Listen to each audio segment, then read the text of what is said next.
So now let's see how we can go ahead and add in a timeline block inside of wordpress.com. So in order to go ahead and work around with the timeline block, you need to go ahead in between two blocks right here and then click on the plus button. So once you go ahead and do that, over here in the search area, simply type in timeline right here just like this. Then you get access to the timeline block.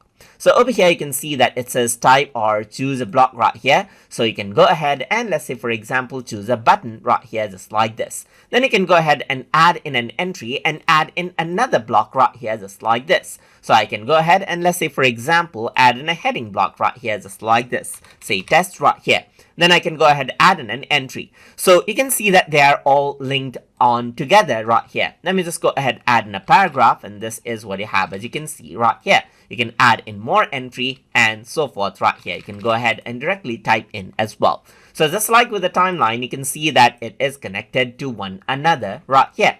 You can go ahead and choose the background color as you want as well, just like this, and add in more elements as well. You can left align it, or you can go ahead and work around with the alignment right here just like this as well.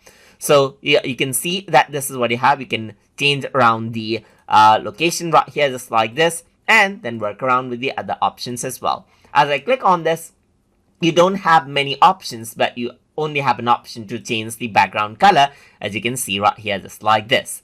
Let me just go ahead and save this and then go around and view the post right here just like this. And once you do that, you can see that I got these blocks right here just like this. So that is how you can go ahead and work around with the timeline block inside of wordpress.com. So hope you guys learned something as always.